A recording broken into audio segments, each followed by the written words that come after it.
तंत्र, वो सारी बातें हो गई, पर सब एक आग को देख के कैसे व्यवहार करते हैं ये सबका सेम नहीं होगा। तो आपको नॉन जजमेंटल नहीं होना है, या ये बोलें कि आप अपने आप को पहले चेक करें कि मैं कैसे रिएक्ट करता हूँ आग को देख के। जरूरी नहीं है कि वैसे ही मेरी साथी या मेरा साथी रिएक्ट करे। ये चीज समझाने के लिए उन्होंने साइंस का एक टॉपिक लिया, खुद को जानने पे ज्यादा एम्फोसिस किया। तो उनके इस लेसन प्लान में बच्चा जो खुद से ज्यादा बात कर रहा था, खुद को समझ रहा था कि मैं कैसे रिएक्ट करता हूँ आग को लेके और मेरी साथी कैसे रिएक्ट करती है, तो उसको अवेयरनेस बढ़ रही थी सराउंडिंग की, दूसरे डिफरेंट ओपिनियन को लेके। जैसे किसी का सिगरेट पीना सही है गलत है, वो हम तभी चेक करेंगे जब हम खुद चेक कर पाएंगे कि बात तो अच्छी कर रहा है, लेकिन सिगरेट पी रहा है तो इसका मतलब ये नहीं कि इसकी नॉलेज में कोई कमी है, तो जज नहीं करेंगे। और वो सारी छोटी छोटी चीजें हैं जो हम अपने इंटीग्रेशन से हमको सिखा सकते हैं। तो इंटीग्रेशन के लिए हमें आपके ग्रुप में, वैसे हम काफी ग्रुप बन गए हैं, तो हम ऐसे नंबरिंग कर लेते हैं ताकि जो टॉपिक आएगा ग्रुप में वो आइडेंटिफाई कर पाए। प्रिंट आउट नहीं आएगा, ग्रुप में आएगा, स्क्रीनशॉट आएगा, उसमें ग्रुप 1, ग्रुप 2, ग्रुप 3, ग्रुप 4 ऐसे लिखा होगा हेडिंग। तो मान लीजिए group 1, group 2, group 3, group 4, group 5, group 6 और ग्रुप 7। 4 तक तो ग्रुप लिखा हुआ है। 4 के बाद वहां से शुरू हो जाता है 1, फिर से 1 2 3। तो आपके पास जो टॉपिक होगा वही आपके पास भी होगा। तो इस तरीके से ग्रुप बनेंगे। ठीक, आपको अपना चार्ट पेपर यूज करना है।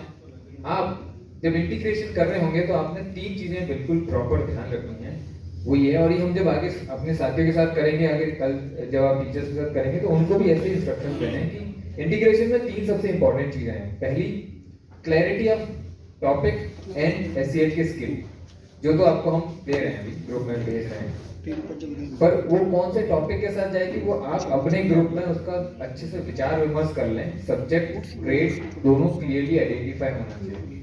वो किसी भी सब्जेक्ट या किसी भी टॉपिक के साथ जा सकती है, इस वाले से थोड़ा दूर रहेंगे क्योंकि ये जनरल कर दिया हमने किसी टॉपिक को, और जिस तरीके से जनरलाइज हो जाएगा तो फिर उसका जो ट्रू एसेंस है, जो true potential skill of integration है, वो डेवलप नहीं होता है हमारे अंदर। तो किसी एक सब्जेक्ट का, किसी ग्रेड का कोई एक टॉपिक स्पेसिफिक और एससीएल का इंटीग्रेशन या एससीएल का स्किल, इन दोनों का मिश्रण एक पहला चीज। दूसरा, आप ये प्लान करते हुए ये सोचें कि आप टीचर्स हैं और बाकी सारे स्टूडेंट्स हैं। अब आपने वो पर्टिकुलर इंटीग्रेटेड जो प्लान आपने बनाया है उसको हम तक पहुंचाने का बेस्ट पॉसिबल वे आप खुद डिसाइड करें। जैसे मान लो आपको लगता है कि हम यहाँ पे लाइव क्लासरूम का डेमो करके दिखाएंगे, तब जो हमने जो इंटीग्रेशन सोचा है वो बेहतर या बेस्ट वे में दूसरों तक पहुंचेगा।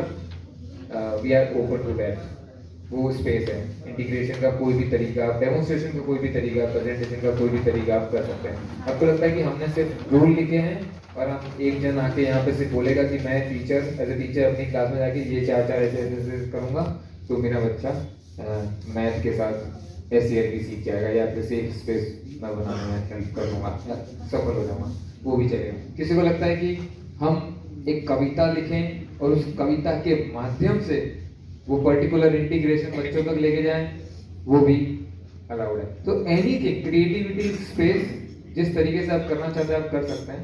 द ओनली थिंग इज कि एससीएल का क्लैरिटी होना चाहिए, कौन सा स्किल मेन स्ट्रीम के कौन से टॉपिक के साथ हम इंटीग्रेट करके प्रेजेंट कर रहे हैं, उसकी क्लैरिटी। और फिर जब प्रेजेंटेशन हो जाएगी तो बाकी लोगों से सवाल पूछे जाएंगे कि आपको इंटीग्रेशन दिखा क्या, और अगर दिखा तो कहाँ कहाँ दिखा, 2 मिनट उसको बताएंगे। तो एक फीडबैक सेशन भी हो जाएगा दूसरों के पॉइंट ऑफ व्यू से कि जो हमने एक्चुअल में एज ए टीचर प्लान किया है क्या वो सच में उसी ट्रू सेंस में लोगों तक पहुंच रहा है या नहीं। ठीक, टॉपिक मैं ग्रुप में डाल दे रहा हूँ। प्रिपरेशन के लिए हमारे पास 10 मिनट का वक्त है, और फिर उसके बाद प्रेजेंटेशन के लिए हम एक एक ग्रुप को 2-2 मिनट देंगे।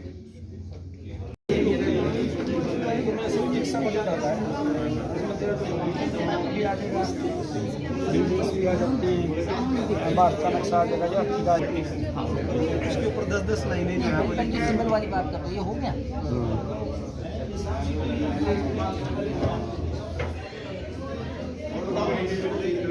ये साथ पढ़ते हो मैडम, आप भी ये कर लो।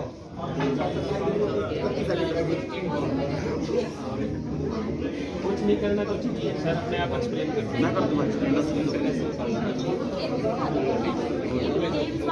और बताओ ये वाली अलग रखो ना। उसको क्या बोलते हैं वो फिल्मों में नाम? दंशराज।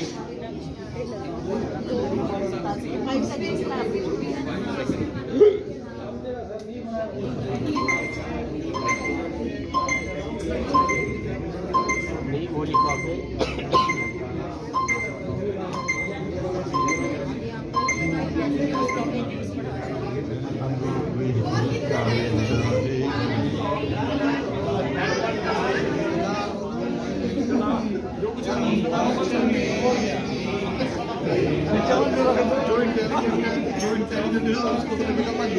जो नहीं है वो अपना देखने का नजरिया है, पर्सपेक्टिव। बढ़िया तो बढ़िया भाई। हमें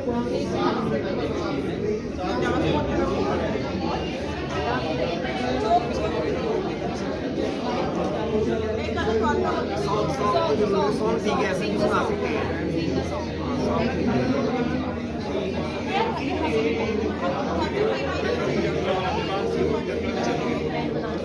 हाँ बाहर से कर देंगे, अपनी बाहर से कर देंगे।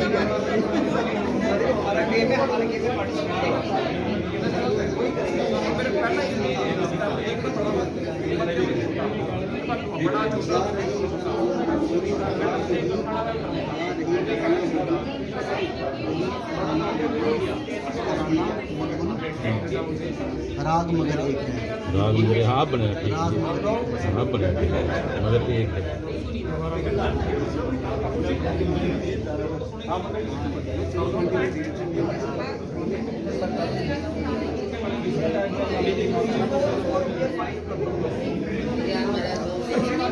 हमारा वीडियो बना अंदर हो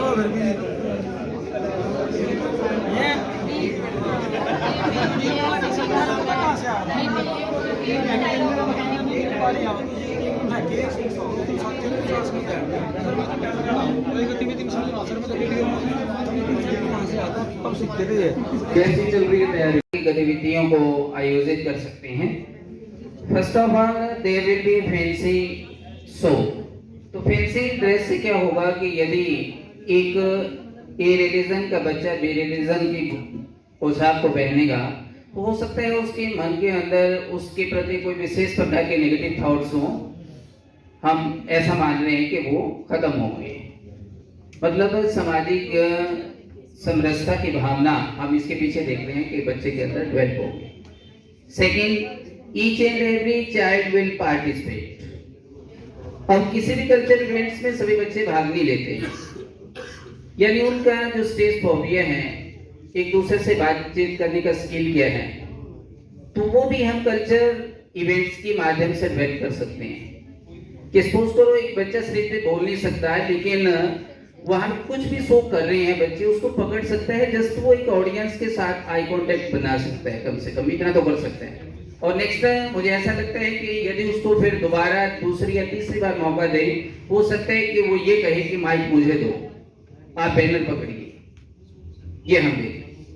second, he or she will carry the symbol of other religion except his or her own। अब जैसे ही सपोज करो हिंदी धर्म की बात है, एक नारियल है, माता की चुन्नी है, अगर एक मुस्लिम धर्म के बच्चे को दी जाए तो हो सकता है कि उसके मन के अंदर जो नेगेटिव थॉट्स हैं वो खत्म होंगे। एक हिंदू बच्चा है, उसको कैप पहनाई जाए या उसको सेमिया किसी दूसरे रिलीजन के बच्चे के साथ बैठ के खाए, तो मैं समझता हूं कि एक दूसरे के धर्म के प्रति जो नफरत है कहीं ना कहीं वो खत्म होगी। नेक्स्ट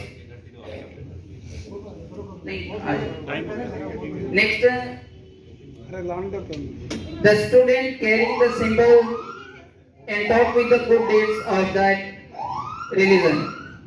ये क्या है कि हर धर्म के अंदर अच्छाइयां हैं, कुछ एक बुराई किसी भी धर्म के अंदर नहीं है, उसकी व्याख्या गलत है।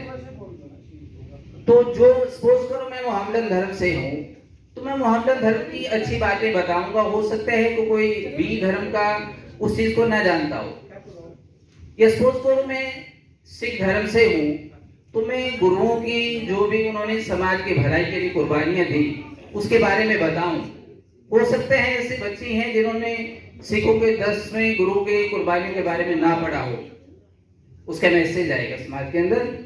और नेक्स्ट में डिशेज, हर धर्म के जो पकवान हैं वो सभी व्यक्तियों को अच्छे लगते हैं। इसमें वेज नॉन वेज को यदि छोड़ते हैं तो उस चीज को बीच में इंक्लूड हम नहीं करेंगे। तो एक दूसरे की सेवियां, एक दूसरे का लंगर हलवा प्रसाद बांटेंगे तो समाज के अंदर बच्चों के अंदर समरसता की भावना पैदा होगी।